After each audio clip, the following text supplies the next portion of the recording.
Hi friends, welcome to Kodak Cooking. இன்னைக்கு நம்ம பார்க்க போகிறது சூப்பரான பட்டர் பீன்ஸ் பிரியாணி எப்படி சூப்பராக சிம்பிளாக செய்கிறது அப்படின்னு பார்க்கலாம். இதுக்கு நான் ஜீரக சம்பா ரைஸ் யூஸ் பண்ணி செஞ்சுருக்கேங்க. சூப்பராக இருக்கும்.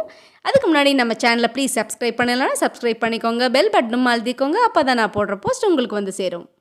இதுக்கு 100 கிராம் பட்டர் பீன்ஸ் எடுத்து ஒரு விசில் விட்டு வேக வச்சுருக்கேங்க. குக்கரில் கொஞ்சமாக நெய்யும் கொஞ்சமாக தேங்காய் எண்ணெயும் நான் இது கூட சேர்த்துக்கிறேங்க. சேர்த்துட்டு பட்டை, கிராம்பு, ஏலக்காய், அன்னாசிப்பூ, கல்பாசி, பிரிஞ்சி இலை, சோம்பு இது எல்லாத்தையுமே கொஞ்சமாக சேர்த்துக்கோங்க. ஒரு பச்சை மிளகாய் சேர்த்துக்கோங்க. ஒரு பெரிய சைஸ் வெங்காயம் சேர்த்துக்கிட்டேங்க. சேர்த்துட்டு லைட்டாக நல்லா வணக்கி விடலாம். இந்த பிரியாணிக்கு கொஞ்சம் டிஃப்ரெண்ட்டாக பிரெட் டாப்பிங் சேர்க்க போகிறோம். பிரெட்டை நாளாக கட் பண்ணிவிட்டு இது மாதிரி எண்ணெயில் பொரித்து எடுத்து வச்சுக்கோங்க. கல்யாண வீடுகள்லாம் நீங்கள் சாப்பிட்ருப்பீங்க. இப்போ வெங்காயம் நல்லா பொன்னிறமாக வதங்கிருச்சு. ஒரு ஸ்பூன் இஞ்சி பூண்டு பேஸ்ட், ஒரு தக்காளி கட் பண்ணி போட்டுக்கோங்க. கொஞ்சமாக புதினாவும் கொத்தமல்லியும் சேர்த்துக்கோங்க. பட்டர் பீன்ஸும் சேர்த்துக்கோங்க. ஒரு ஸ்பூன்லேருந்து 2 ஸ்பூன் தயிர் சேர்த்துக்கோங்க. சேர்த்துட்டு லைட்டாக கலந்து விடுங்க. ரொம்ப கலக்க வேண்டாம், பட்டர் பீன்ஸ்லாம் உடஞ்சிரும். இப்போ இது கூட மசாலா சேர்த்துக்கலாங்க. சில்லி பவுடர் 2 ஸ்பூன் சேர்த்துக்கோங்க. உங்கள் காரத்துக்கு தகுந்த மாதிரி சேர்த்துக்கலாம்.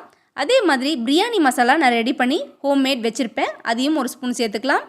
தனியாத்தூள் ஒரு ஸ்பூன் சேர்த்துக்கலாம். மல்லித்தூளுங்க, அதையும் ஒரு ஸ்பூன் சேர்த்துக்கிட்டு லைட்டாக கலந்து கொடுங்க. ஒரு உலக்கு, இந்த உலக்கில் ஒரு உலக்கு நான் ஜீரக சம்பா ரைஸ் எடுத்திருக்கேன். அதுக்கு 1.5 உலக்கு மட்டும் தண்ணி நான் சேர்த்துக்கிறேன். அப்போ தான் உதிரியாக நல்லா வருங்க. தேவையான உப்பு சேர்த்தாச்சு. நல்லா கொதிச்சதுக்கப்புறம் ஜீரக சம்பா அரிசியை இது கூட சேர்த்துக்கலாங்க. சேர்த்துட்டு லைட்டாக கலந்து கொடுங்க. உப்பு காரம் எல்லாம் கரெக்டாக இருக்கான்னு செக் பண்ணிக்கோங்க. இப்போ பொரிச்சு வச்ச ப்ரெட்டை கடைசியாக நீங்கள் சேர்த்துக்கோங்க.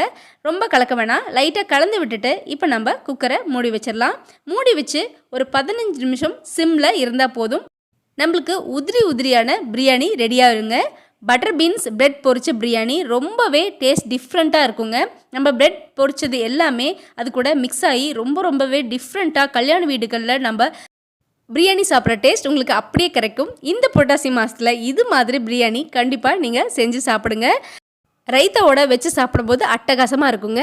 நம்ம சேனலுக்கு ப்ளீஸ் சப்ஸ்கிரைப் பண்ணிடுங்க, பெல் பட்டனும் அழுத்திடுங்க, லைக் பண்ணுங்கள், கமெண்ட் பண்ணுங்கள்.